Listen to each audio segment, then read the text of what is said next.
El libro de Urantia.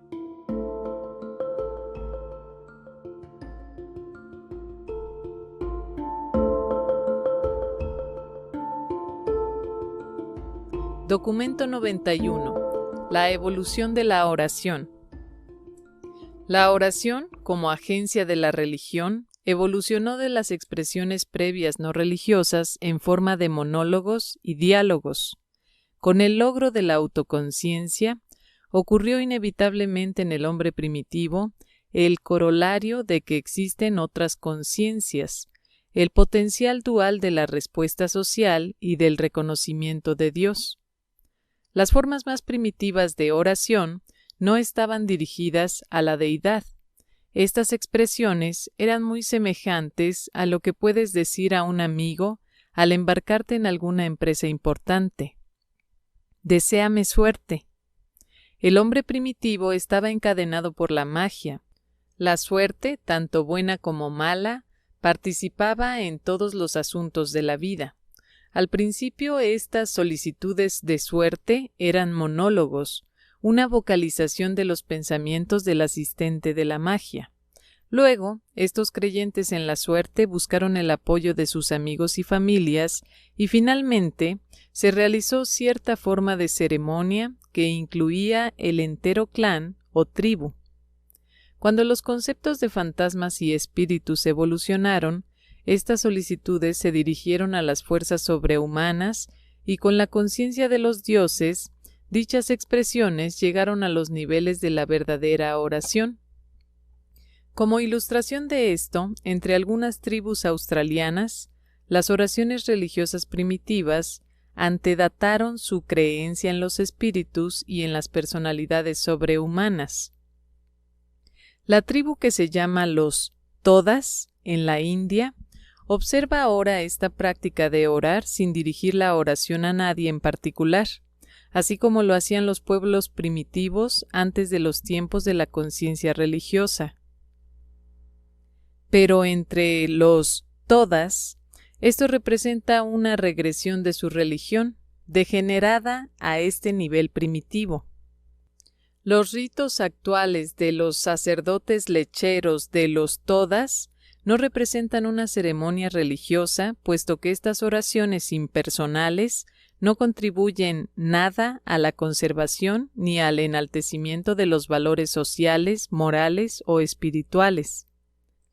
La oración prerreligiosa fue parte de las prácticas mana de los melanesios, las creencias Ouda de los pigmeos africanos y las supersticiones Manitou de los indios norteamericanos.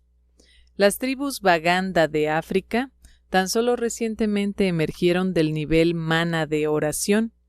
En esta confusión evolucionaria primitiva, los hombres oran a los dioses, locales y nacionales, a los fetiches, los amuletos, los fantasmas, los gobernantes y la gente corriente.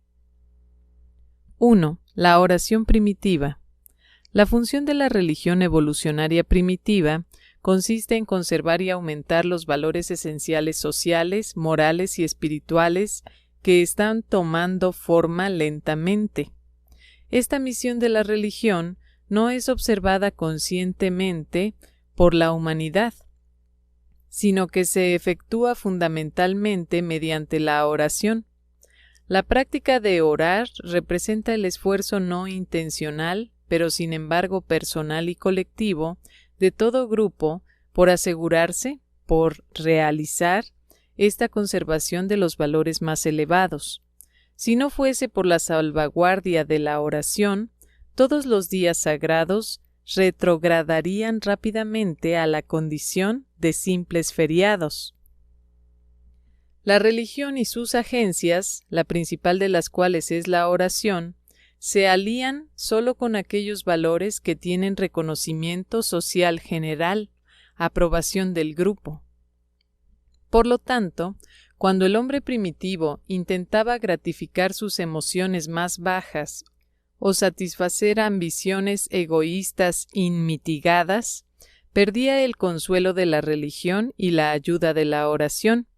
Si el individuo intentaba realizar algo antisocial, estaba obligado a buscar ayuda en la magia no religiosa, recurrir a los hechiceros y perder de este modo la ayuda de la oración. La oración, por consiguiente, muy pronto, se tornó un elemento poderoso en promover la evolución social, el progreso moral y el logro espiritual. Pero la mente primitiva no era ni lógica ni coherente. Los hombres primitivos no percibían que las cosas materiales no pertenecían a la provincia de la oración. Estas almas de mente sencilla razonaban que el alimento, el techo, la lluvia, la casa y otros bienes materiales enaltecían el bienestar social y por lo tanto comenzaron a orar para obtener estas bendiciones físicas. Aunque esto constituía una perversión de la oración, alentaba el esfuerzo a obtener objetivos materiales mediante acciones sociales y éticas. Tal prostitución de la oración, aunque degradaba los valores espirituales de un pueblo, elevaba sin embargo en forma directa sus costumbres económicas, sociales y éticas. La oración es monólogo tan solo en el tipo más primitivo de mente. Muy pronto se torna diálogo y rápidamente se amplía al nivel de adoración de grupo. La oración significa que las encantaciones premágicas de la religión primitiva han evolucionado a ese nivel en el que la mente humana reconoce la realidad de los poderes o beneficios de los seres que pueden enaltecer los valores sociales y aumentar los ideales morales, y además que esas influencias son sobrehumanas y distintas del ego humano autoconsciente y de sus semejantes mortales. La verdadera oración no aparece, por consiguiente, hasta que la agencia del ministerio religioso se visualice como personal. La oración poco se relaciona con el animismo, pero estas creencias pueden existir paralelamente a los sentimientos religiosos que van surgiendo. Muchas veces la religión y el animismo han tenido orígenes enteramente separados. Para aquellos mortales que no han sido redimidos de la esclavitud primitiva del temor, hay verdadero peligro de que la oración pueda conducir a un sentido morboso del pecado, convicciones no justificadas de culpa, reales o imaginarias.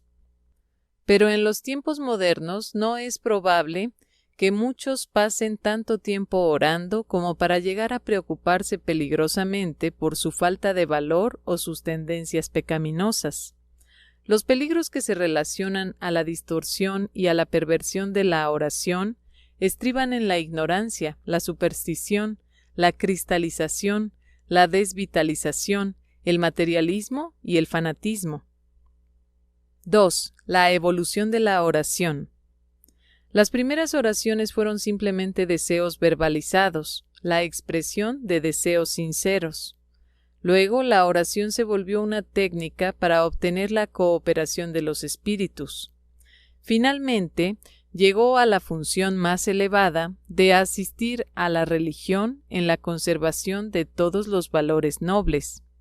Tanto la oración como la magia surgieron como resultado de las reacciones de adaptación del hombre al medio ambiente urantiano.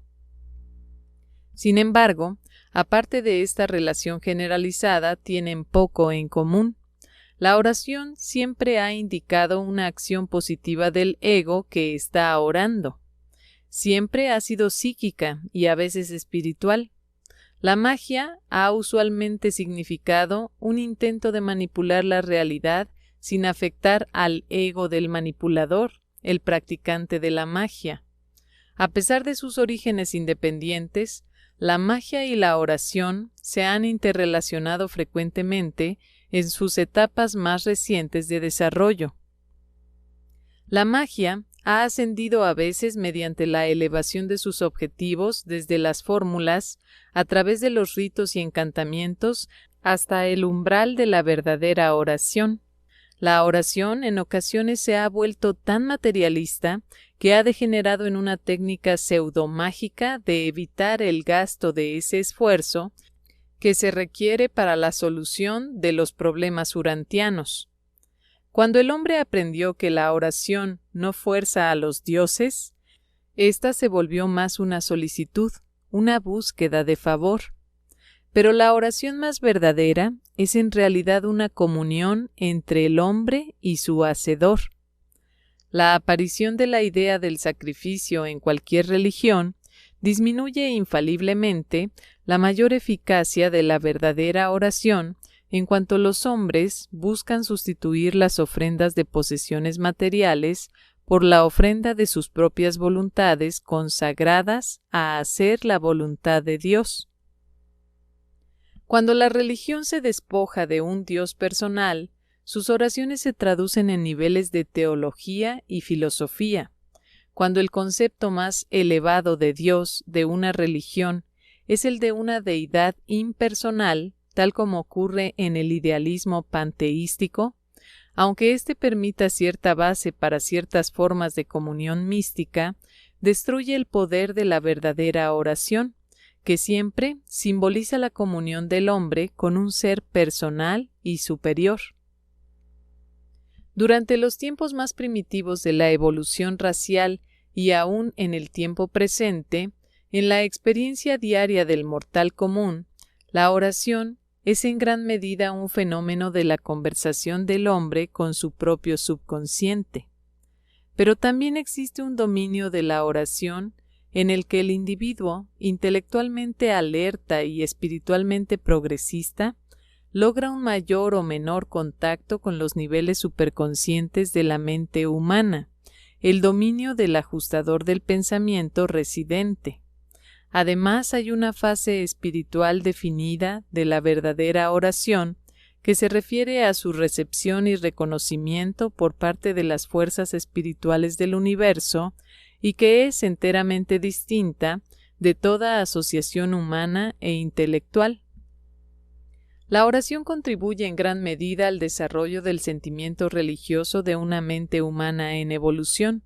Es una influencia poderosa que actúa para prevenir el aislamiento de la personalidad. La oración representa una técnica asociada con las religiones naturales de la evolución racial, que también forma parte de los valores experienciales de las religiones más elevadas de excelencia ética, las religiones de revelación. 3. La oración y el otro yo. Los niños, cuando comienzan a aprender a usar el idioma, tienen tendencia a pensar en voz alta, expresar sus pensamientos en palabras, aunque no haya nadie presente para oírles. En los albores de la imaginación creadora, manifiestan una tendencia a conversar con compañeros imaginarios. De esta manera, un yo en formación busca comunicarse con un otro yo ficticio. Mediante esta técnica, el niño aprende muy pronto a convertir sus conversaciones de monólogo en pseudodiálogo, en los que este otro yo responde a su pensamiento oral y expresión de deseo.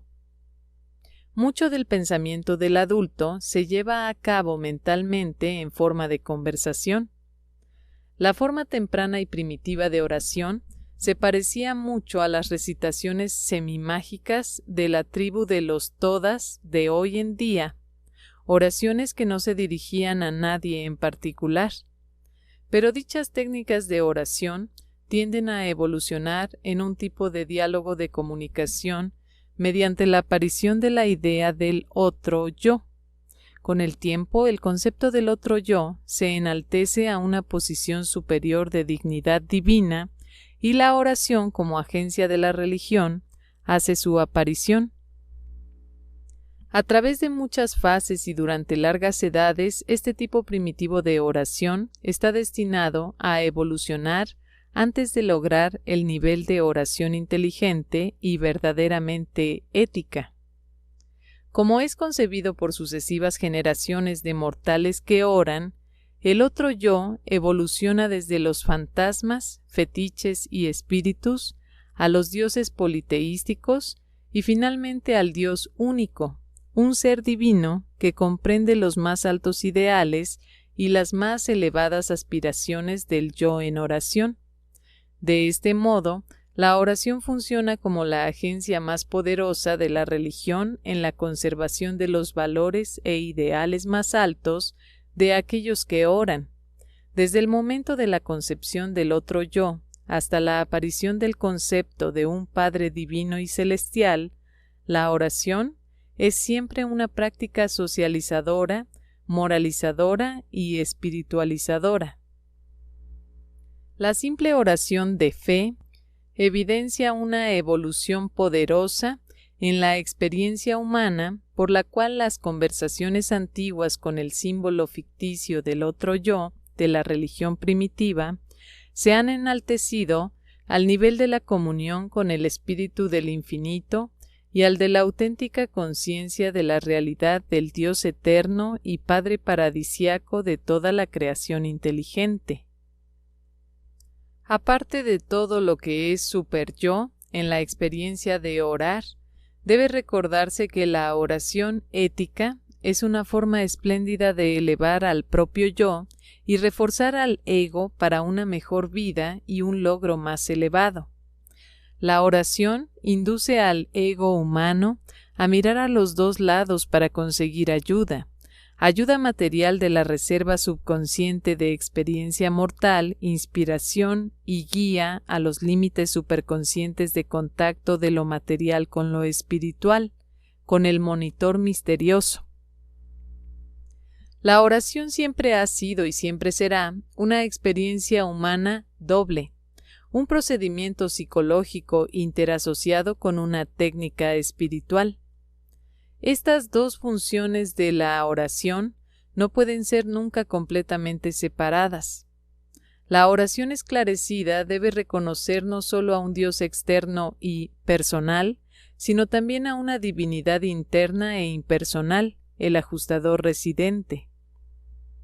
Corresponde al hombre, cuando ora, intentar captar el concepto del Padre universal en el paraíso, pero la técnica más eficaz para la mayor parte de los fines prácticos será volver al concepto del otro yo cercano, tal como solía hacerlo la mente primitiva, y luego reconocer que la idea de ese otro yo ha evolucionado de una mera ficción a la verdad de que Dios reside en el hombre mortal en la presencia factual del ajustador para que el hombre pueda hablar cara a cara, por así decirlo, con un otro yo real y genuino y divino que reside en él y que es la presencia y esencia misma del Dios vivo, el Padre universal. 4.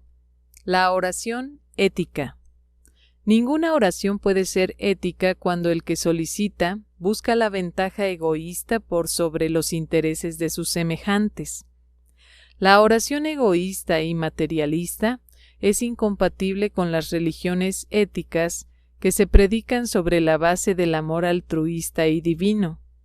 Toda oración no ética revierte a los niveles primitivos de la pseudomagia y es inmerecedora de las civilizaciones en avance y de las religiones esclarecidas. La oración egoísta transgrede el espíritu de toda ética fundada en una justicia amante. La oración no debe prostituirse nunca tanto hasta el punto de volverse un sustituto de la acción. Toda oración ética es un estímulo a la acción y la guía a la lucha progresiva por obtener los fines idealistas del logro del superyo. En todas tus oraciones, sé justo. No esperes que Dios muestre parcialidad, que te ame más que a sus otros hijos, tus amigos, vecinos, aun tus enemigos.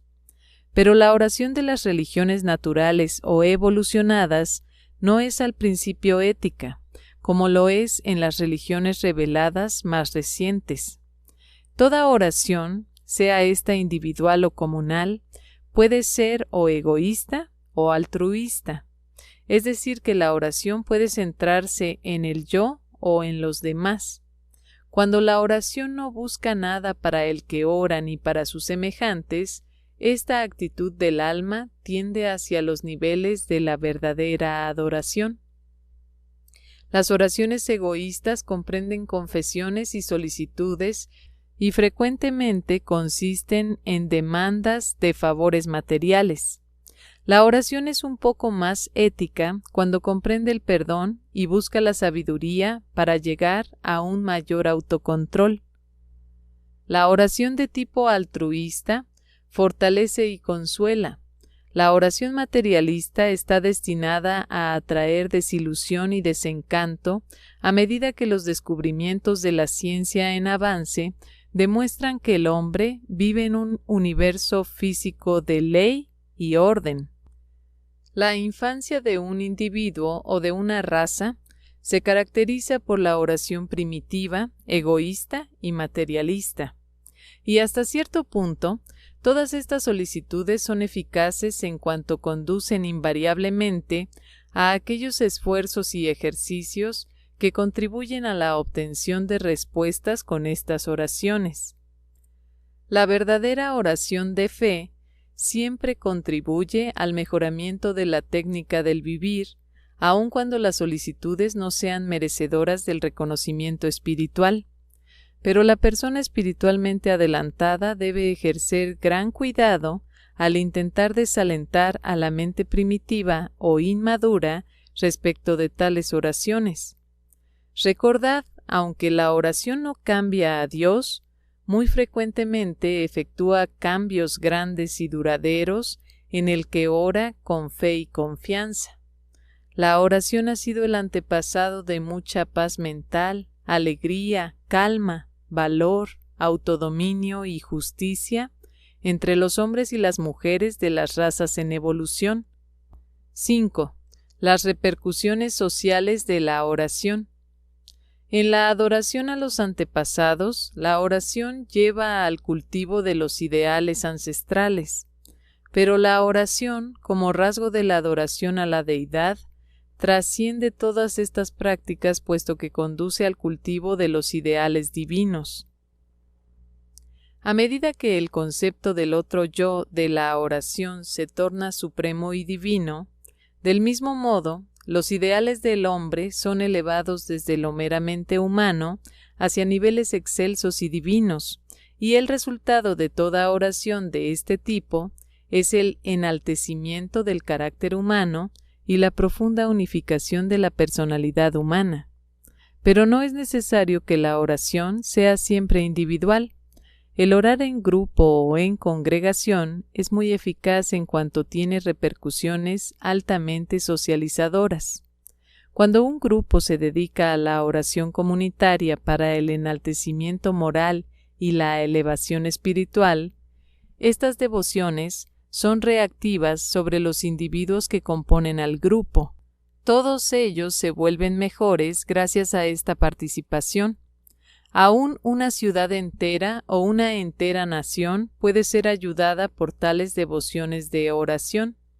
La confesión, el arrepentimiento y la oración han conducido a individuos, ciudades y naciones y razas enteras a enormes esfuerzos de reforma y valerosos actos de logro valiente. Si deseas verdaderamente sobreponerte a la costumbre de criticar a un amigo, la forma más rápida y segura de alcanzar este cambio de actitud consiste en establecer el hábito de orar por esa persona cada día de tu vida. Pero las repercusiones sociales de dichas oraciones dependen en su mayor parte de dos condiciones. Primera, la persona por la cual se ora debe saber que se está orando por ella. Segunda, la persona que ora debe tener una relación social íntima con la persona por quien está orando. La oración es la técnica por la cual, más pronto o más tarde, toda religión se torna institucionalizada, y con el tiempo la oración se asocia con numerosas agencias secundarias, algunas útiles, otras decididamente deletéreas, tales como los sacerdotes, los libros sagrados, los ritos de adoración y las ceremonias. Pero la mente de mayor esclarecimiento espiritual debe ser paciente y tolerante de los intelectos menos dotados que desean el simbolismo para movilizar su débil visión espiritual. Los fuertes no deben mirar con desprecio a los débiles. Aquellos que tienen conciencia de Dios sin simbolismo no deben negar el ministerio gracioso del símbolo a aquellos que encuentran difícil adorar a la deidad y reverenciar la verdad, la belleza y la bondad sin forma ni rito. En la adoración orante, la mayor parte de los mortales visualizan un símbolo del objeto meta de sus devociones. 6. La esfera de acción de la oración. La oración, a menos que esté vinculada con la voluntad y las acciones de las fuerzas personales espirituales y de los supervisores materiales del reino, no puede tener efecto directo sobre el medio ambiente físico. Aunque existe un límite muy definido de la jurisdicción de las solicitudes de la oración, este límite no se aplica en forma equivalente a la fe de aquellos que oran. La oración no es una técnica para curar males reales y orgánicos, pero ha contribuido enormemente al disfrute de abundante salud y a la cura de numerosos sufrimientos mentales, emocionales y nerviosos. Aun en el caso de verdaderas enfermedades bacterianas, la oración muchas veces ha contribuido a la eficacia de otros procedimientos de curación. La oración ha transformado a muchos inválidos irritables y quejumbrosos en un ejemplo de paciencia, una inspiración para todos los demás humanos sufrientes. Aunque resulte muy difícil reconciliar las dudas científicas sobre la eficacia de la oración con el impulso siempre presente de buscar ayuda y guía de las fuentes divinas, no olvidéis jamás que la oración de fe sincera es una fuerza poderosa para la promoción de la felicidad personal, del autocontrol individual, de la armonía social, del progreso moral y del logro espiritual. La oración, aun como práctica puramente humana, un diálogo con el propio otro yo, constituye una técnica del acercamiento más eficiente a la realización de aquellos poderes de reserva de la naturaleza humana que están almacenados y conservados en los dominios inconscientes de la mente humana. La oración es una práctica psicológica sana, aparte de sus implicaciones religiosas y de su significación espiritual. Es un hecho de la existencia humana que la mayoría de las personas, si las circunstancias los apremian bastante, oran de alguna manera ante alguna fuente de ayuda. No seas tan perezoso como para pedir a Dios que solucione tus dificultades, pero no vaciles jamás en pedirle sabiduría y fuerza espiritual para guiarte y sostenerte mientras atacas con resolución y valor los problemas que te enfrentan. La oración ha sido un factor indispensable en el progreso y la preservación de la civilización religiosa y aún contribuye poderosamente al enaltecimiento ulterior y la espiritualización de la sociedad si los que oran lo hacen a la luz de los hechos científicos, la sabiduría filosófica, la sinceridad intelectual y la fe espiritual. Orad tal como Jesús enseñó a sus discípulos, honesta y altruísticamente, con justicia y sin dudar. Pero la eficacia de la oración en la experiencia espiritual personal del que ora no depende de ninguna manera de la comprensión intelectual del adorador, de su agudeza filosófica, de su nivel social, de su posición cultural, ni de otros atributos mortales. Los concomitantes psicológicos y espirituales de la oración de fe son inmediatos, personales y experienciales. No existe ninguna otra técnica por la cual todo hombre, sean cuales fueran sus otros logros mortales, pueda tan eficaz e inmediatamente acercarse al umbral de ese reino en el que puede comunicarse con su Hacedor, en el que la criatura se pone en contacto con la realidad del Creador, con el ajustador del pensamiento residente. 7. El misticismo, el éxtasis y la inspiración. El misticismo, como técnica para cultivar la conciencia de la presencia de Dios, es en general merecedor de alabanzas, pero cuando dichas prácticas conducen al aislamiento social y culminan en el fanatismo religioso, son censurables. Demasiado frecuentemente lo que el místico sobreexcitado evalúa como inspiración divina es la sublevación de su propia mente profunda. El contacto de la mente mortal con su ajustador residente, aunque frecuentemente favorecido por la meditación devota, es más frecuentemente facilitado por el servicio amoroso de todo corazón en el ministerio altruista de los semejantes. Los grandes maestros religiosos y los profetas de edades pasadas no eran místicos extremistas, eran hombres y mujeres que conocían a Dios y que mejor servían a su Dios por el servicio altruista a sus semejantes.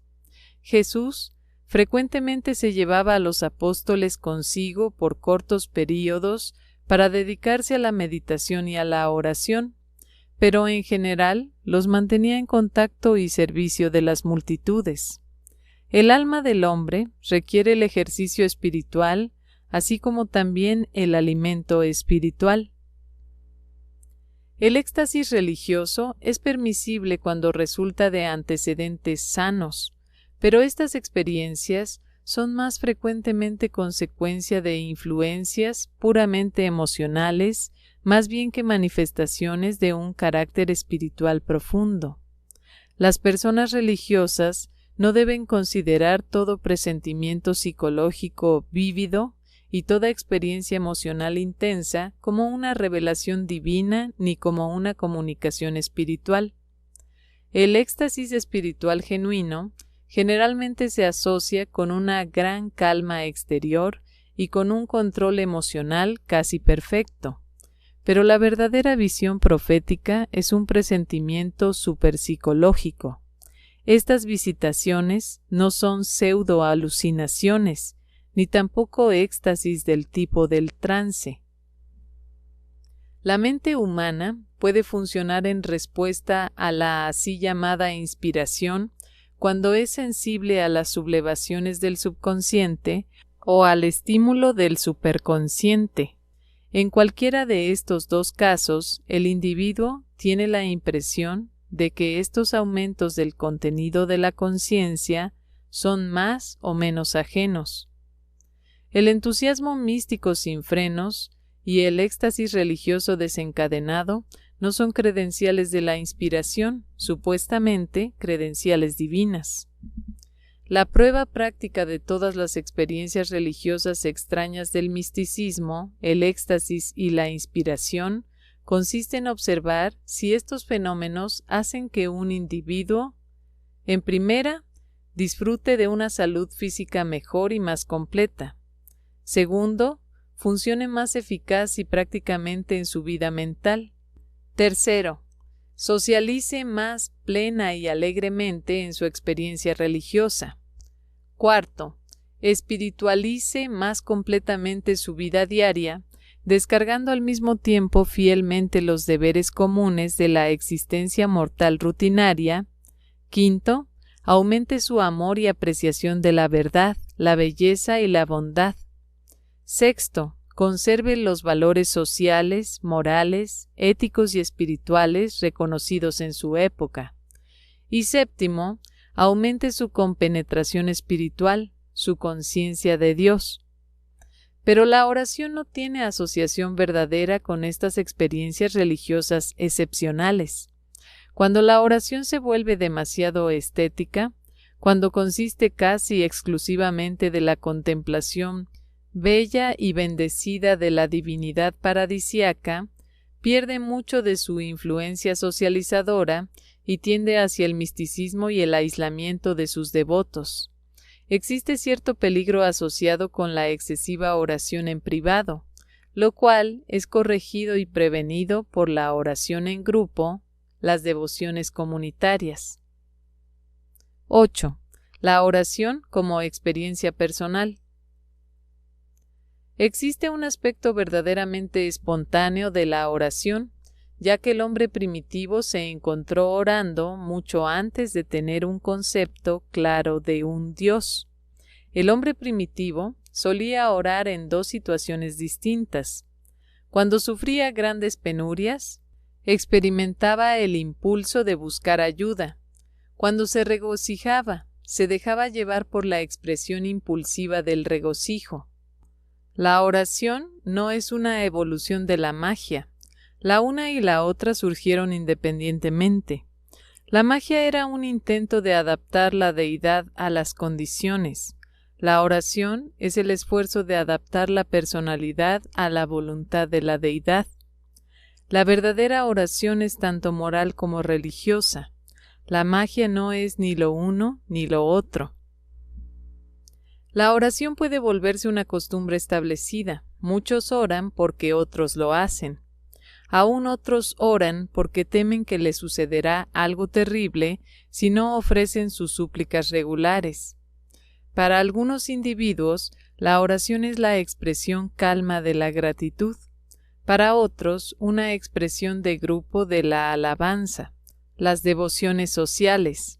A veces es la imitación de la religión de otro, mientras que en la verdadera oración es la comunicación sincera y confiada de la naturaleza espiritual de la criatura con la presencia ubicua del Espíritu del Creador.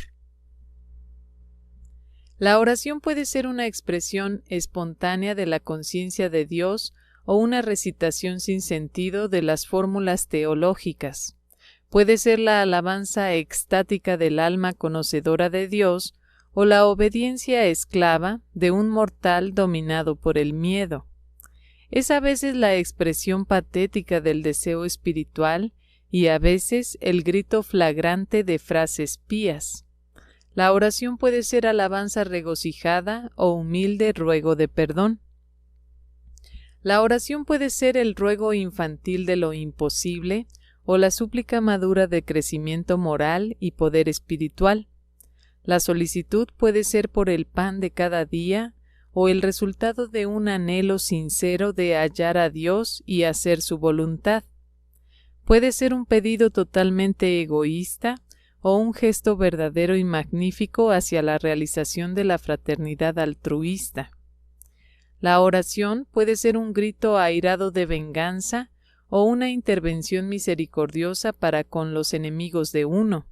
Puede ser la expresión de la esperanza de cambiar a Dios o la poderosa técnica de cambiarse a sí mismo.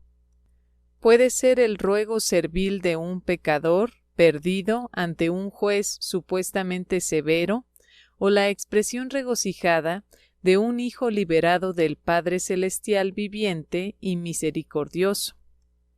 El hombre moderno vacila ante la idea de hablarse con Dios en una forma puramente personal. Muchos han abandonado la oración regular, tan solo rezan cuando se encuentran bajo presión extraordinaria, en casos de urgencia. El hombre no debe temer hablar con Dios, pero solo un individuo con espíritu infantil puede pensar en intentar persuadir o presumir de cambiar a Dios. Pero la verdadera oración logra la realidad.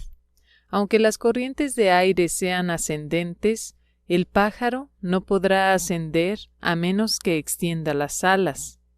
La oración eleva al hombre porque es una técnica de progresar mediante la utilización de las corrientes espirituales ascendentes del universo.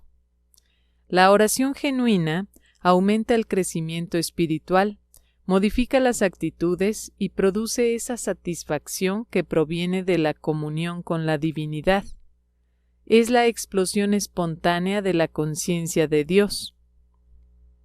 Dios responde a la oración del hombre dándole una mayor revelación de la verdad, una enaltecida apreciación de la belleza y un concepto aumentado de la bondad. La oración es un gesto subjetivo, pero pone en contacto con realidades objetivas poderosas en los niveles espirituales de la experiencia humana. Es un gesto significativo por parte de lo humano por alcanzar los valores sobrehumanos. Es el más poderoso estímulo para el crecimiento espiritual. Las palabras no tienen importancia en la oración, tan solo forman el lecho intelectual en el cual fluye al azar el río de la súplica espiritual. El valor de las palabras de una oración es puramente autosugestivo en las devociones privadas y sociosugestivo en las devociones de grupo. Dios responde a la actitud del alma, no a las palabras. La oración no es una técnica de escape de los conflictos, sino más bien un estímulo para crecer al enfrentarse al conflicto mismo. Ora tan solo por valores, no por cosas, por crecimiento, no por gratificación. 9. Las condiciones para que la oración sea eficaz. Si quieres orar eficazmente, debes recordar las leyes de las solicitudes prevalecientes. 1. Debes calificar como orador poderoso, enfrentando sincera y valientemente los problemas de la realidad del universo. Debes poseer vigor cósmico. 2. Debes haber agotado honestamente la capacidad humana de adaptación humana. Debes haber sido industrioso. 3. Debes rendir todo deseo de la mente y todo apetito del alma al abrazo transformador del crecimiento espiritual. Debes haber experimentado un enaltecimiento de los significados y una elevación de los valores. 4. Debes hacer una elección sincera de la voluntad divina. Debes obliterar el punto muerto de la indecisión. 5. No solo reconoces la voluntad del Padre y eliges cumplir con ella, sino que has efectuado una consagración incondicional y una dedicación dinámica al hacer efectivo de la voluntad del Padre.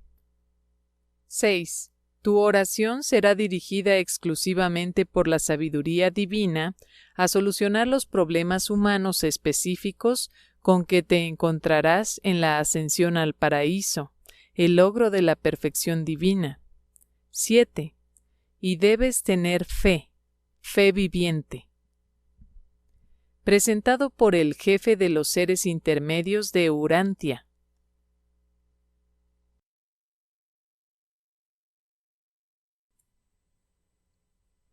El libro de Urantia, documento 92. La evolución ulterior de la religión. El hombre poseía una religión de origen natural como parte de su experiencia evolucionaria mucho antes de que se hicieran revelaciones sistemáticas en Urantia. Pero esta religión de origen natural era, en sí misma, el producto de las dotes superanimales de los hombres. La religión evolucionaria surgió lentamente a lo largo de milenios de la carrera experiencial de la humanidad a través del ministerio de las siguientes influencias que operaban y se inmiscuían en el hombre salvaje, bárbaro y civilizado. 1. El ayudante de la adoración.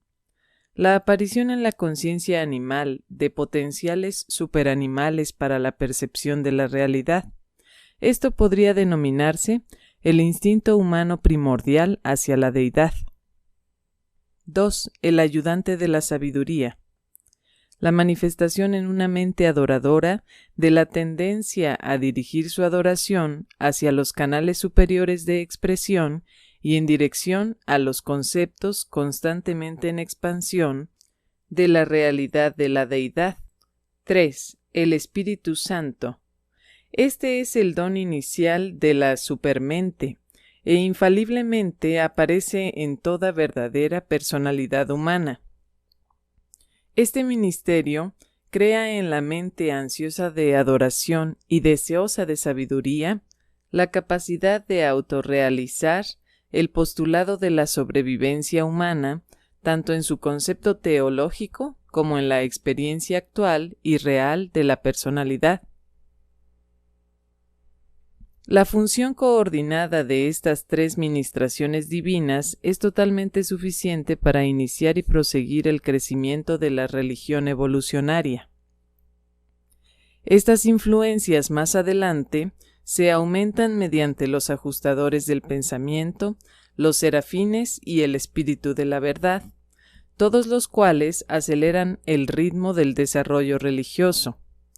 Estas agencias funcionan desde hace mucho tiempo en Urantia y seguirán actuando aquí hasta tanto el planeta siga siendo una esfera habitada. Mucho del potencial de estas agencias divinas aún nunca ha tenido oportunidad de expresarse. Mucho será revelado en las edades venideras a medida que ascienda la religión mortal de nivel a nivel hacia las alturas excelsas de valor morontial y de la verdad espiritual. 1. La naturaleza evolucionaria de la religión. La evolución de la religión se remonta al temor primitivo y los fantasmas a través de las muchas sucesivas etapas de desarrollo, incluyendo aquellos esfuerzos dirigidos primero a coaccionar y luego a engatusar a los espíritus. Los fetiches de la tribu se transformaron en tótemes y dioses tribales. Las fórmulas mágicas llegaron a ser las oraciones modernas. La circuncisión, que al principio era un sacrificio, se tornó un procedimiento higiénico. La religión progresó de la adoración a la naturaleza, a través de la adoración de los fantasmas, al fetichismo a lo largo de la infancia salvaje de las razas. Con los albores de la civilización, la raza humana esposó las creencias más místicas y simbólicas, mientras que ahora, con el acercamiento de la madurez, la humanidad se está preparando para la apreciación de la verdadera religión, aún al comienzo de la revelación de la verdad misma. La religión surge como reacción biológica de la mente a las creencias espirituales y al medio ambiente. Es lo último en perecer o cambiar en una raza. La religión es la adaptación de la sociedad en cualquier edad a aquello que es misterioso.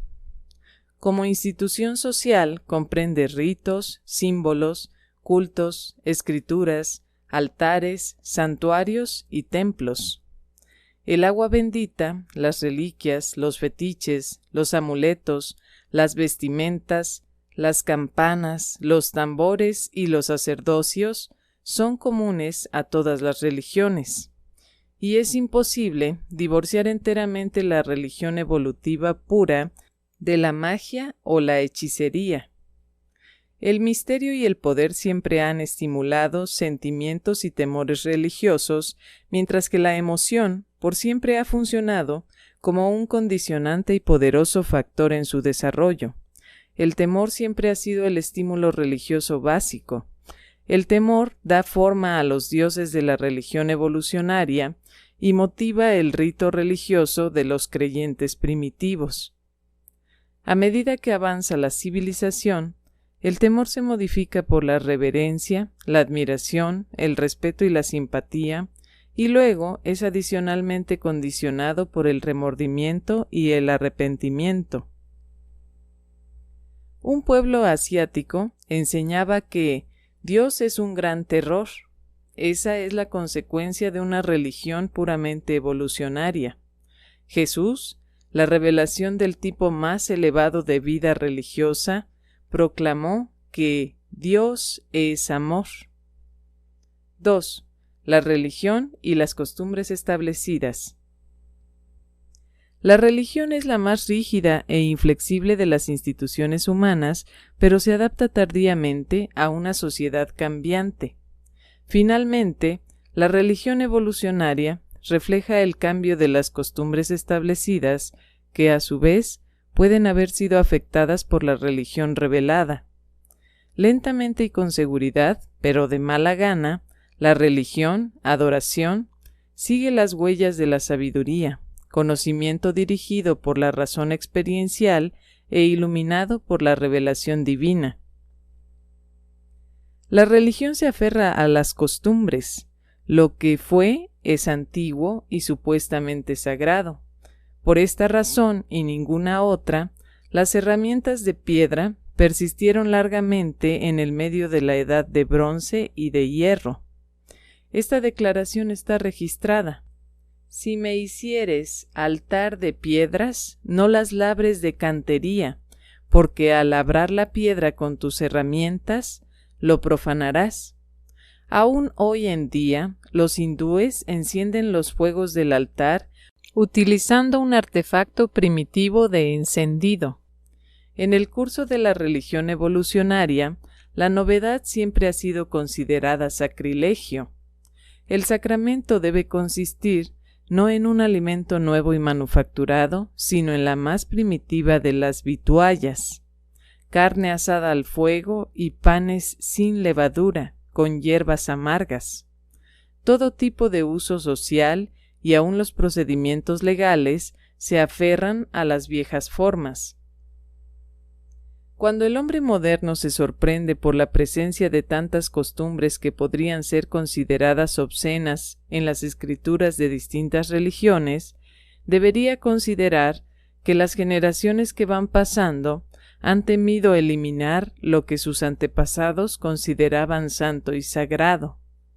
Muchas de las cosas que una generación podría mirar como obscenas, las generaciones precedentes las consideraban parte de sus costumbres aceptadas, aun como ritos religiosos aprobados. Una cantidad considerable de controversia religiosa ha sido ocasionada por los intentos constantes de reconciliar prácticas antiguas pero censurables con la razón más avanzada del presente, en encontrar teorías plausibles que justifiquen la perpetuación en el credo de las costumbres antiguas y desgastadas.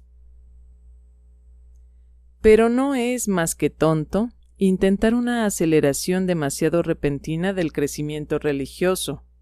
Una raza o nación tan solo puede asimilar de una religión avanzada lo que sea razonablemente adaptable y compatible con su estado evolucionario del momento, además de su habilidad para la adaptación. Las condiciones sociales, climáticas, políticas y económicas son todos factores influyentes en la determinación del curso y progreso de la evolución religiosa.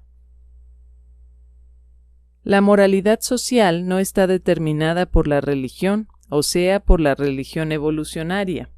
Más bien, las formas de la religión son dictadas por la moralidad racial. Las razas de los hombres tan solo aceptan superficialmente una religión extraña y nueva. En realidad la adaptan a sus costumbres y sus viejas maneras de creer. Esto está bien ilustrado en el ejemplo de cierta tribu de Nueva Zelanda, cuyos sacerdotes, después de aceptar nominalmente el cristianismo, profesaron haber recibido revelaciones directas de Gabriel en el sentido de que esa misma tribu había sido nombrada el pueblo elegido por Dios y que por lo tanto podían continuar libremente con sus laxas relaciones sexuales del pasado y numerosas otras costumbres antiguas y censurables. Inmediatamente todos estos noveles cristianos adoptaron esta versión nueva y menos exigente del cristianismo. La religión ha sancionado en una u otra época todo tipo de conducta contraria e incoherente, y al mismo tiempo ha aprobado prácticamente todo lo que actualmente se considera inmoral o pecaminoso.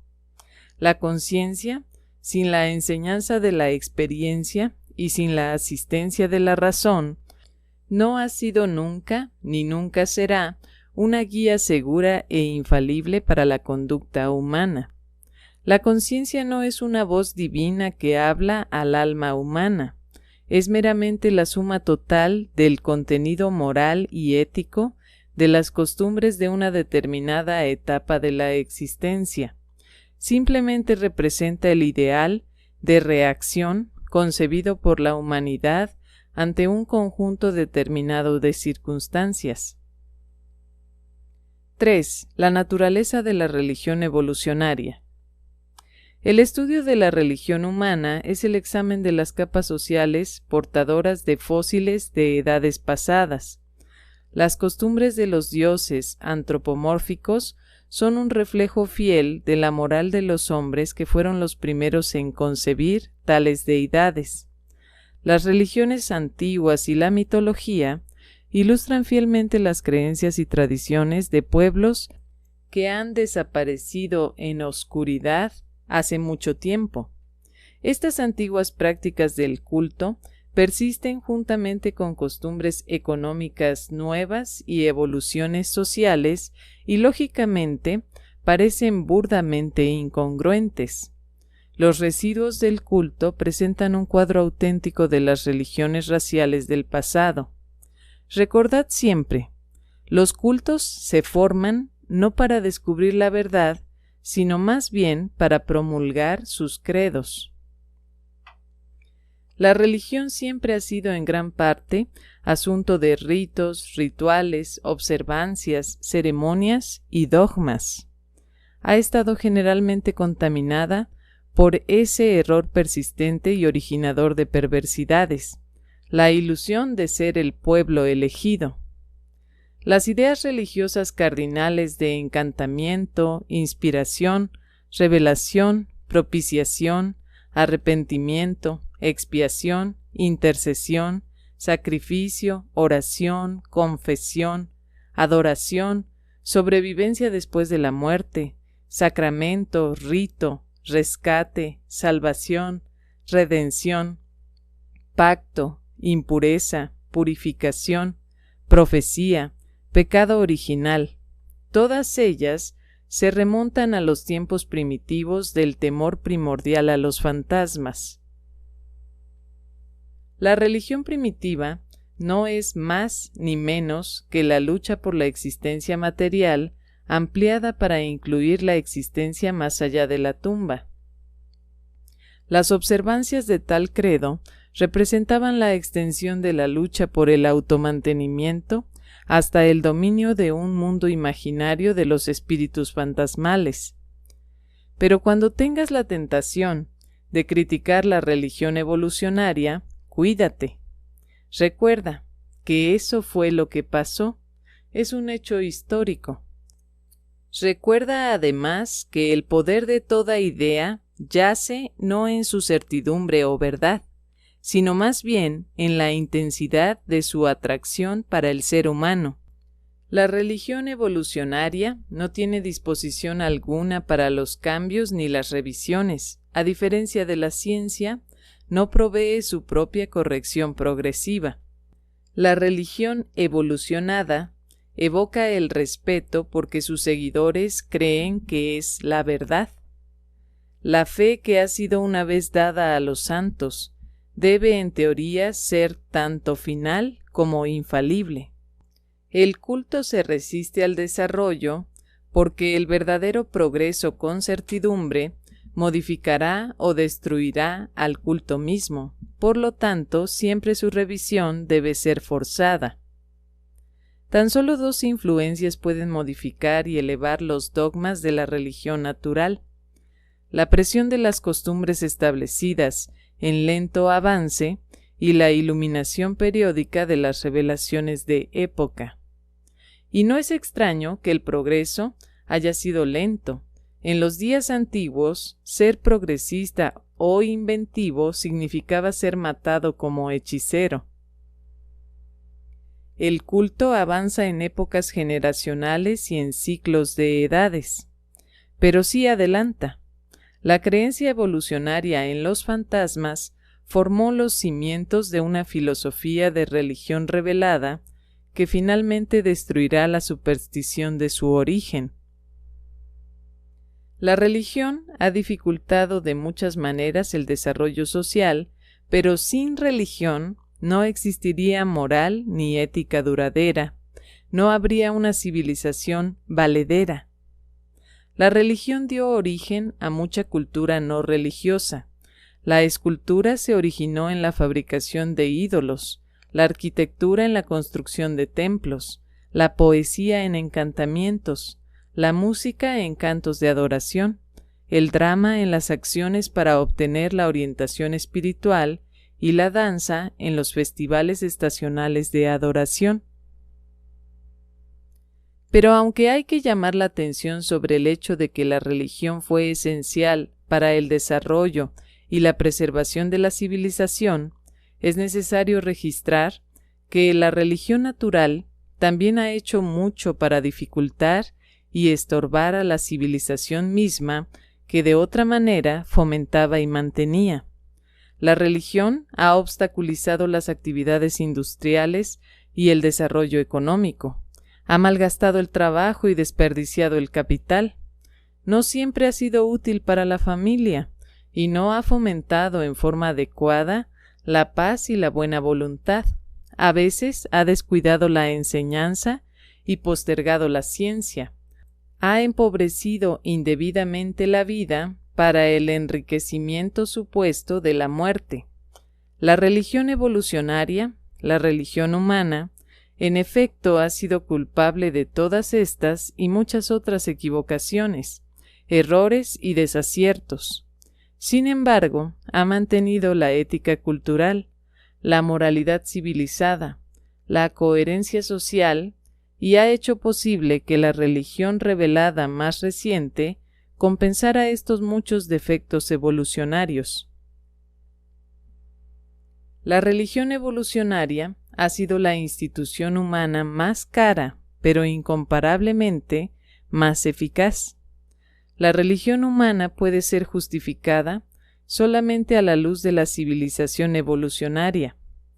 Si el hombre no fuera el producto ascendente de la evolución animal, entonces tal curso del desarrollo religioso no tendría justificación alguna.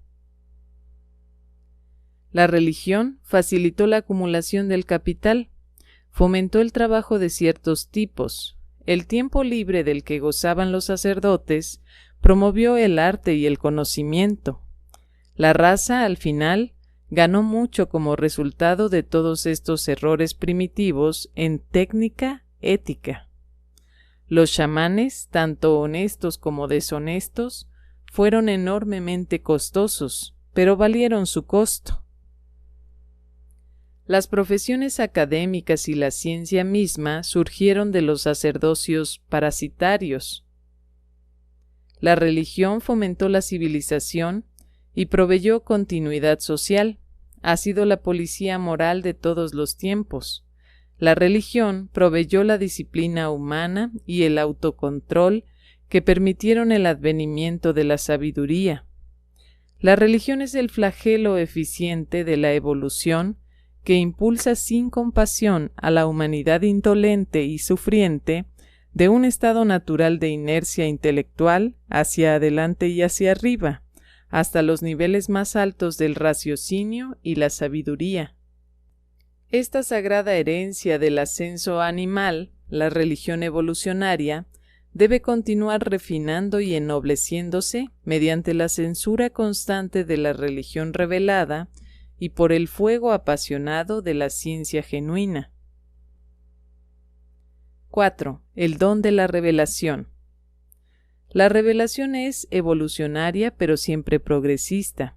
A través de las edades de la historia de un mundo, las revelaciones de la religión son cada vez más amplias y sucesivamente más esclarecedoras. Es misión de la revelación ordenar y censurar las sucesivas religiones en evolución, pero si la revelación exalta y eleva las religiones de evolución, estas visitaciones divinas deben ilustrar enseñanzas que no estén demasiado alejadas del pensamiento y las reacciones de la edad en la cual se presentan. Por eso, la revelación debe siempre mantenerse en contacto con la evolución y lo hace. Siempre la religión de revelación deberá limitarse por la capacidad del hombre para recibirla. Pero aparte de la aparente conexión o derivación, las religiones de revelación siempre están caracterizadas por una creencia en una deidad de valor final y en el concepto de la sobrevivencia de la identidad de la personalidad después de la muerte. La religión evolucionaria es sentimental, no es lógica.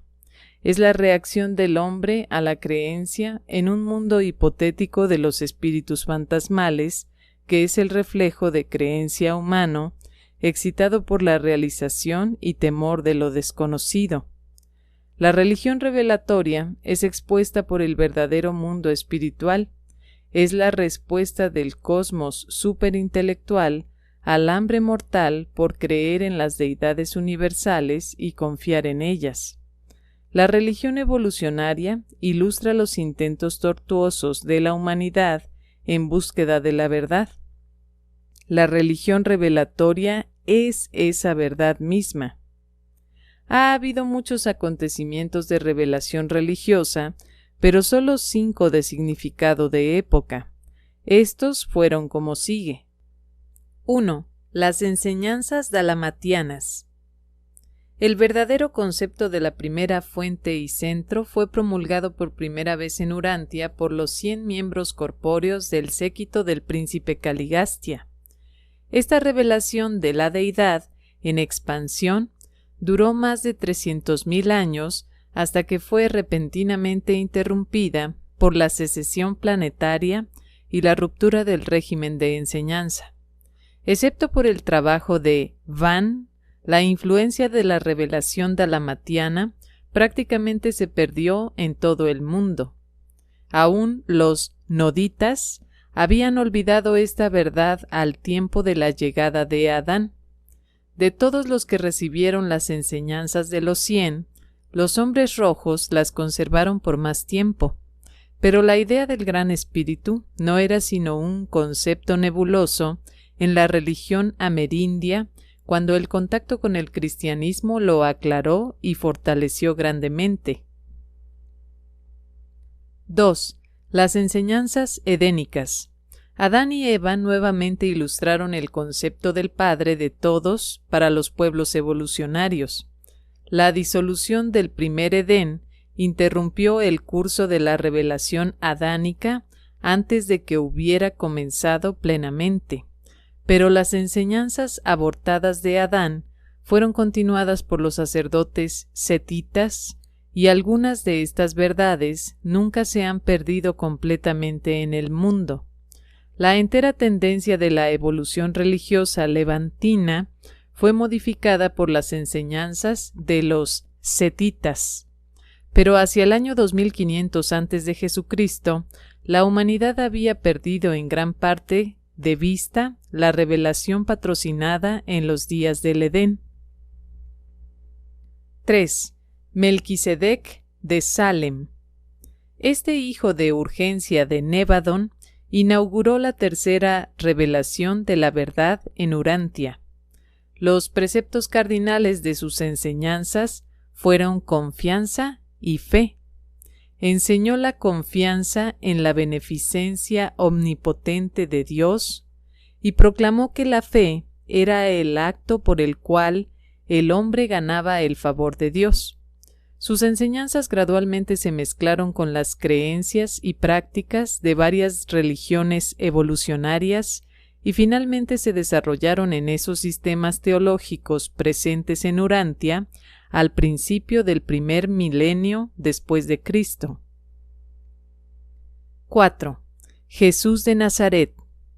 Cristo Micael presentó por cuarta vez a Urantia el concepto de Dios como Padre universal, y esta enseñanza en general ha persistido desde entonces.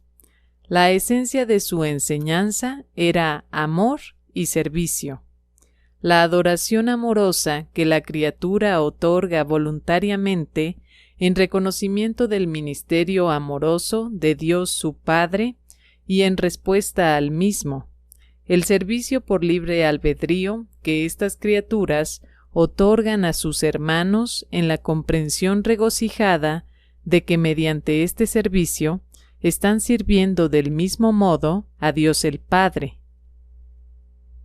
5. Los documentos de Urantia. Los documentos, de los cuales este es uno, constituyen la presentación más reciente de la verdad a los mortales de Urantia. Estos documentos difieren de todas las revelaciones previas porque no son trabajo de una sola personalidad universal, sino una combinación de presentaciones de muchos seres. Pero ninguna revelación es completa hasta la que se obtiene cuando se llegue al Padre Universal. Todas las demás ministraciones celestiales no son más que parciales, transitorias y adaptadas prácticamente a las condiciones locales en el tiempo y en el espacio. Aunque estas admisiones puedan tal vez restar la fuerza y autoridad inmediatas a todas las revelaciones, ha llegado el momento en Urantia en que es aconsejable hacer estas declaraciones francas, aun a riesgo de debilitar la influencia futura y autoridad de estas, las más recientes revelaciones de la verdad para las razas mortales de Urantia. 5. Los grandes líderes religiosos. En la religión evolucionaria, los dioses son concebidos como que existen a semejanza de la imagen del hombre. En la religión revelatoria, se enseña a los hombres que ellos son hijos de Dios, hechos en la imagen finita de la divinidad. En las creencias sintetizadas compuestas de las enseñanzas de la revelación y los productos de la evolución, el concepto de Dios es una mezcla de 1. Las ideas preexistentes de los cultos evolucionarios. 2. Los ideales sublimes de la religión revelada. 3. Los puntos de vista personales de los grandes líderes religiosos, profetas y maestros de la humanidad.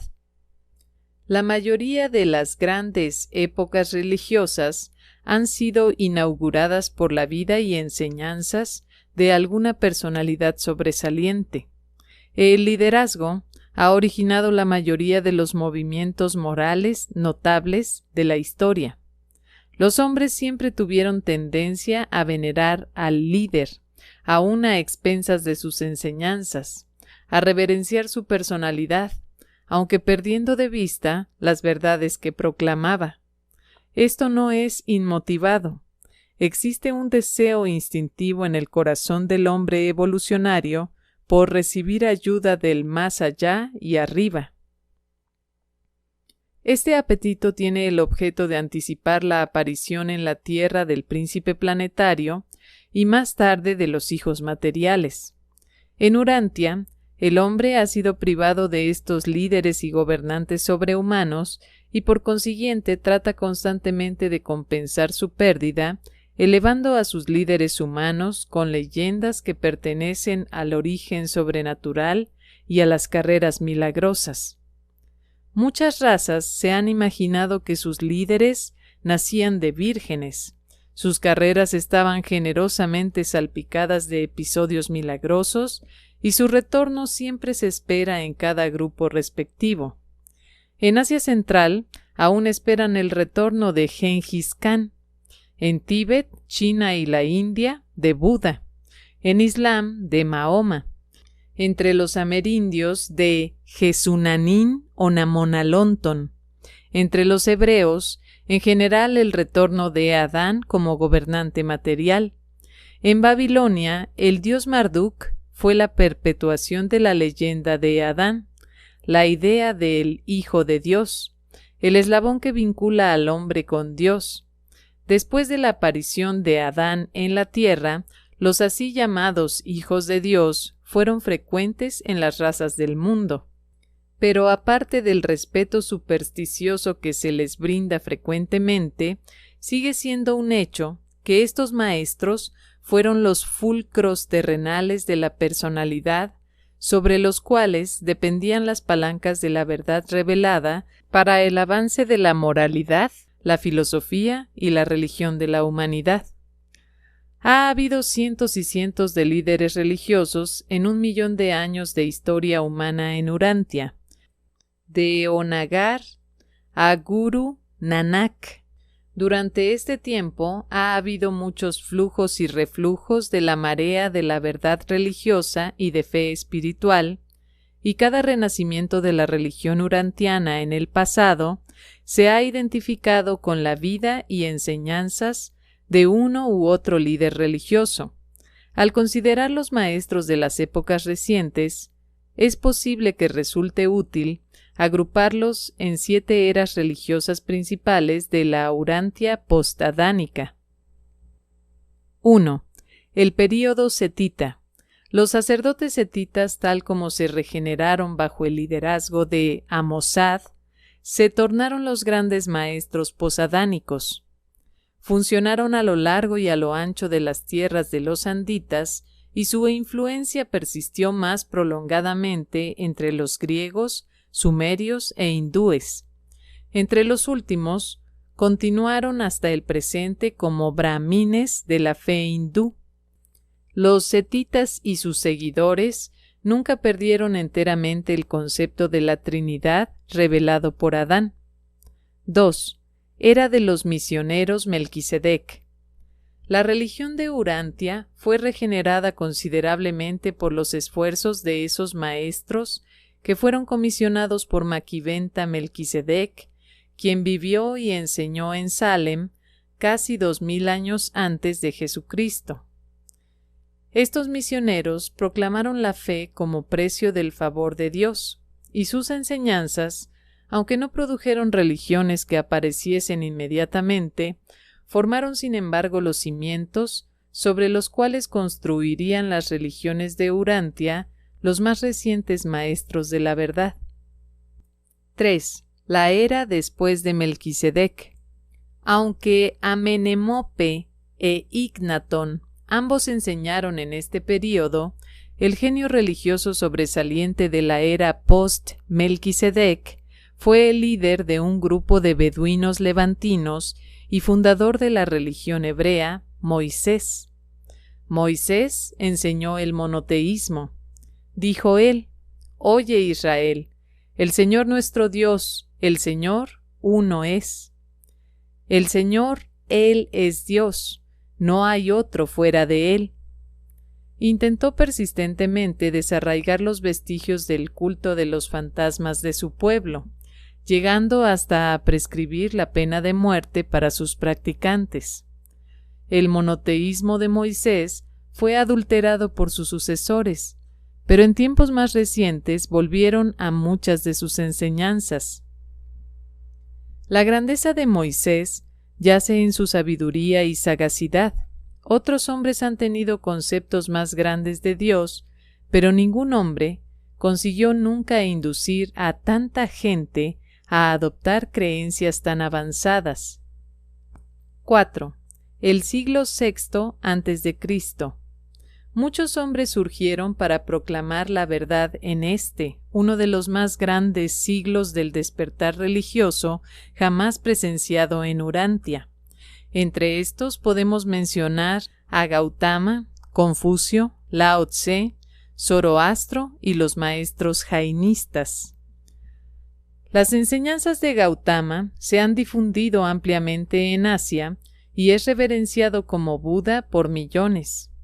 Confucio fue para la moralidad china lo que Platón fue para la filosofía griega, y aunque hubo repercusiones religiosas de las enseñanzas de ambos, en términos estrictos, ninguno de los dos fue un maestro religioso. Lao Tse visualizó más a Dios en Tao que lo que hizo Confucio en la humanidad o Platón en el idealismo. Zoroastro, aunque muy afectado por el concepto dominante del espiritismo dual, los espíritus buenos y los espíritus malos, al mismo tiempo exaltó claramente la idea de una deidad eterna y de la victoria final de la luz sobre la oscuridad.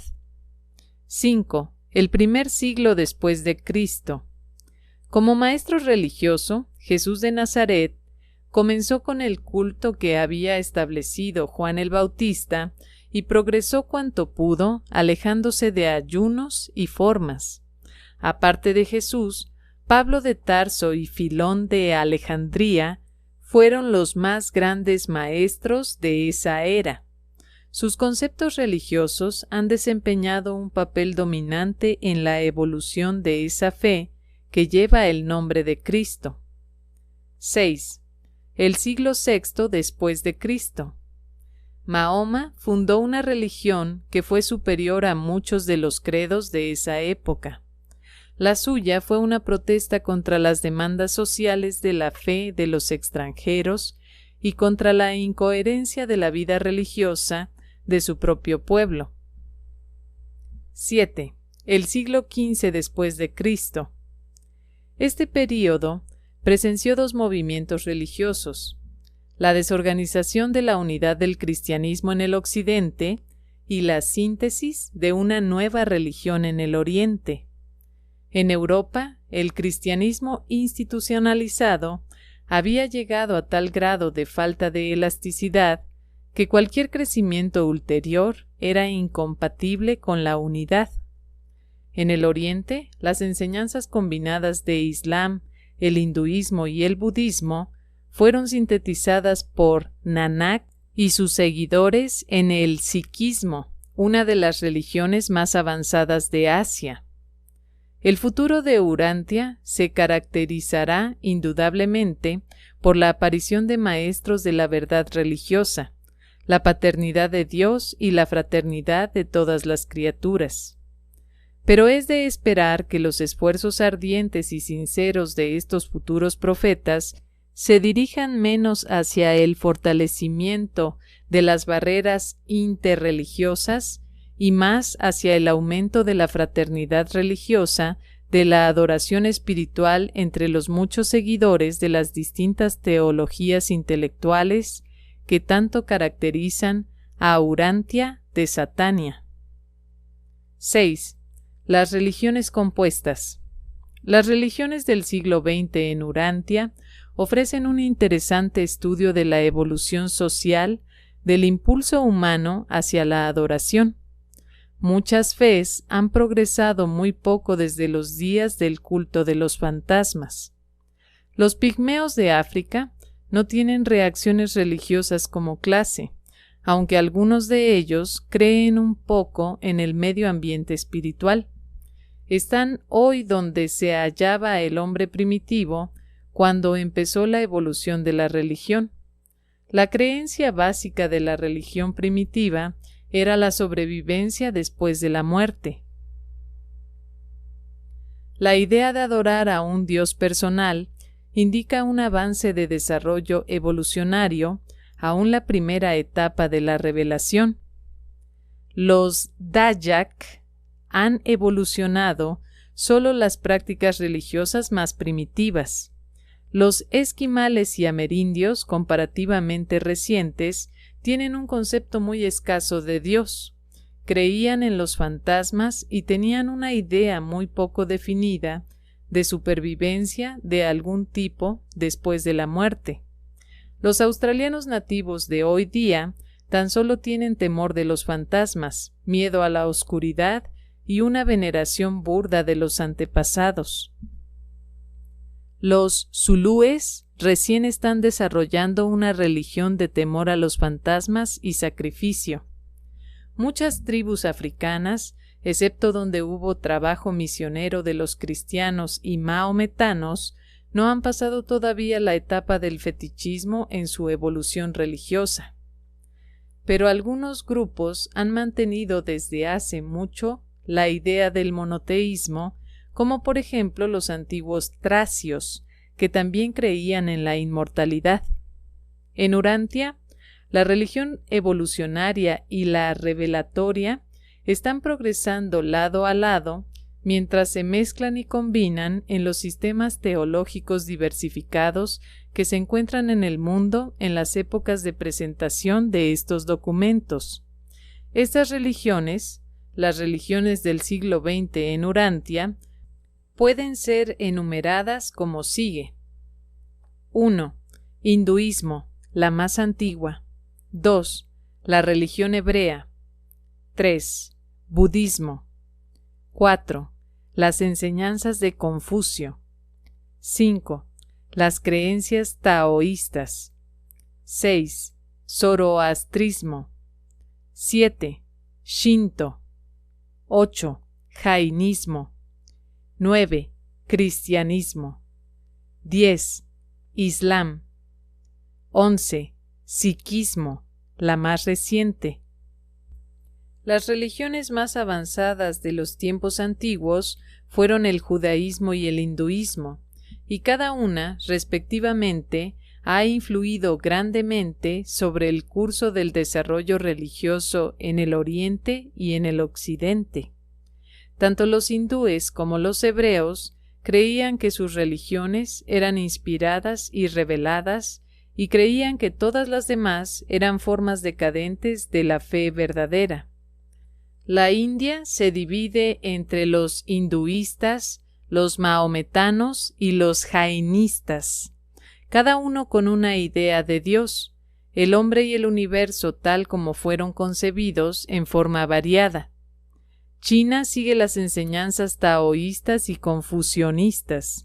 Shinto se reverencia en Japón. Las grandes fes internacionales, interraciales, son la hebraica, budista, cristiana e islámica.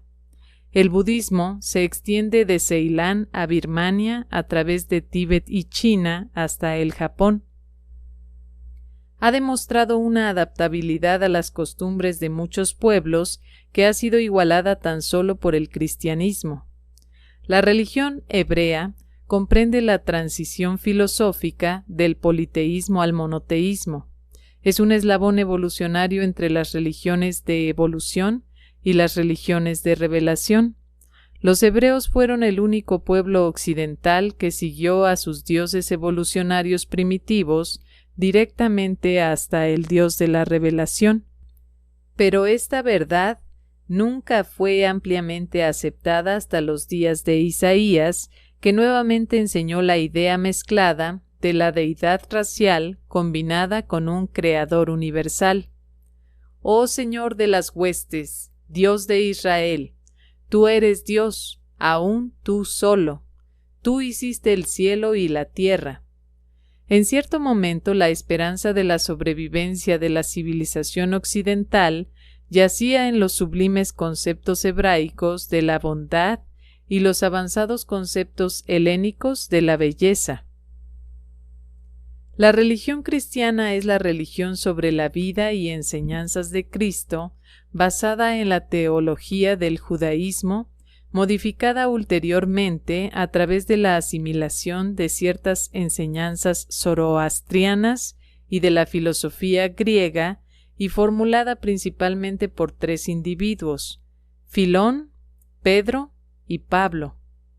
Ha pasado a través de muchas fases de evolución desde los tiempos de Pablo y se ha vuelto tan completamente occidentalizada que muchos pueblos no europeos naturalmente consideran el cristianismo una extraña revelación de un extraño Dios para extraños. Islam es la conexión religioso-cultural de África del Norte, el Levante y el sudeste de Asia. Fue la teología judía en relación con las enseñanzas más recientes cristianas la que hizo que Islam fuera monoteísta. Los seguidores de Mahoma tropezaron con las enseñanzas avanzadas sobre la Trinidad. No pudieron comprender la doctrina de las tres personalidades divinas y una deidad. Es siempre difícil inducir la mente evolucionaria a que acepte repentinamente una verdad revelada avanzada. El hombre es una criatura evolucionaria y, en general, debe recibir su religión mediante técnicas evolucionarias.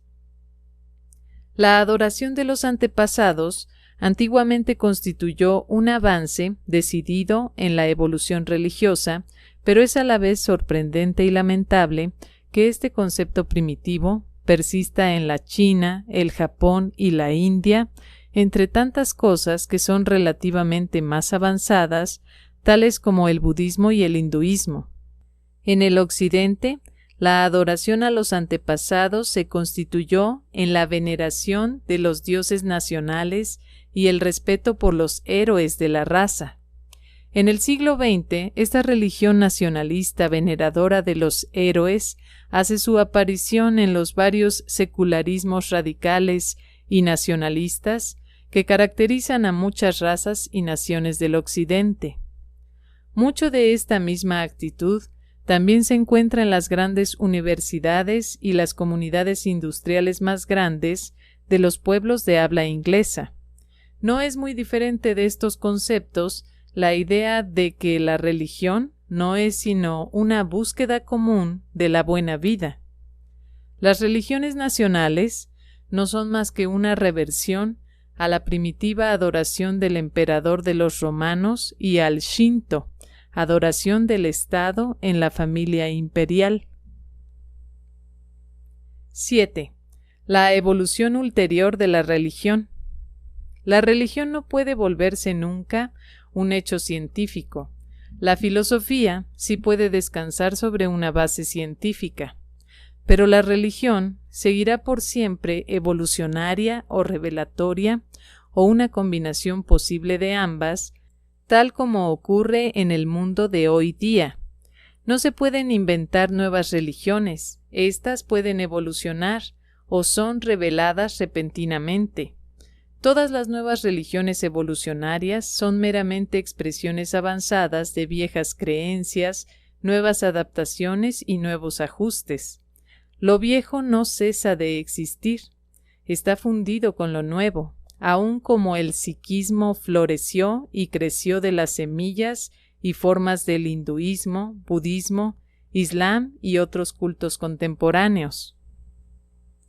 La religión primitiva era muy democrática. El salvaje rápidamente prestaba o pedía prestado. Solo con la religión revelada apareció el egocentrismo teológico, autocrático e intolerante. Las muchas religiones de Urantia son todas buenas en cuanto llevan al hombre hacia Dios y traen la comprensión del Padre al hombre. Es un error para cualquier grupo de religiosos concebir que su credo sea la verdad. Esa actitud habla más de arrogancia teológica que de certidumbre en la fe. No existe religión en Urantia que no pudiera aprovechar el estudio y asimilar lo mejor de las verdades contenidas en cada una de las otras fes, porque todas contienen verdades. Los religiosos harían mejor en pedir prestado lo mejor de la fe espiritual viva de sus vecinos, en vez de denunciar lo peor en las supersticiones y los ritos desgastados. Todas estas religiones han surgido como resultado de la respuesta variable intelectual del hombre a su idéntica guía espiritual. No pueden esperar jamás obtener uniformidad de credos, dogmas y ritos. Estos son valores intelectuales, pero sí pueden y algún día van a lograr la unidad en la verdadera adoración del Padre de todos, porque esto es espiritual y es por siempre verdad que en el espíritu todos los hombres son iguales. La religión primitiva fue en gran parte una conciencia de valor material, pero la civilización eleva los valores religiosos porque la verdadera religión es la dedicación del yo al servicio de valores significativos y supremos. A medida que evoluciona la religión, la ética se vuelve la filosofía de la moral, y la moralidad se vuelve la disciplina del yo por las normas de los significados más altos y valores supremos, los ideales divinos y espirituales. Así, la religión se vuelve devoción espontánea y exquisita, la experiencia viviente de la lealtad del amor. La calidad de una religión está señalada por 1. Valores de nivel, lealtades. 2. Profundidad de significados, la sensibilización del individuo a la apreciación idealista de esos valores más elevados. 3. Intensidad de consagración, el grado de devoción a estos valores divinos. 4. El progreso desencadenado de la personalidad en este camino cósmico de vida espiritual idealista, comprensión de la filiación de Dios y ciudadanía progresiva e interminable en el universo. Los significados religiosos progresan en autoconciencia cuando el niño transfiere sus ideas de omnipotencia de sus padres a Dios. Y la experiencia religiosa entera de tal niño depende en gran parte de si la relación padre-hijo ha sido dominada por el temor o por el amor. Los esclavos siempre han experimentado gran dificultad en transferir el temor por el amo a los conceptos del amor de Dios. La civilización, la ciencia y las religiones avanzadas deben liberar a la humanidad de esos temores nacidos del miedo a los fenómenos naturales.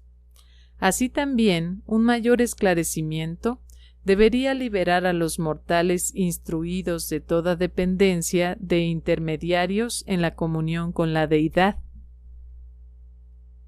Estas etapas intermedias de vacilación idólatra en la transferencia de la veneración de lo humano y lo visible a lo divino e invisible son inevitables, pero deben ser abreviadas por la conciencia del ministerio facilitador del Espíritu Divino residente. Sin embargo, el hombre ha sido profundamente influido no solo por sus conceptos sobre deidad, sino también por el carácter de los héroes a quienes ha elegido honrar. Es muy triste que aquellos que han venido para venerar al divino Cristo resucitado dejaron de ver al hombre, el héroe valiente y valeroso, Josué ben José. El hombre moderno es adecuadamente autoconsciente de la religión, pero sus costumbres de adoración son confusas y están desacreditadas por su metamorfosis social acelerada y sus desarrollos científicos sin precedentes. Los hombres y mujeres que razonan quieren redefinir la religión, y esta demanda obligará a la religión a reevaluarse a sí misma. El hombre moderno se enfrenta con la tarea de hacer más adaptaciones de los valores humanos en una generación de lo que hubo de hacer en 2000 años. Y todo ello influye sobre la actitud social hacia la religión, porque la religión es una forma de vida así como una técnica de pensamiento. La verdadera religión debe ser siempre y al mismo tiempo el cimiento eterno y la estrella guiadora de toda civilización duradera. Presentado por un Melquisedec de Nevadón.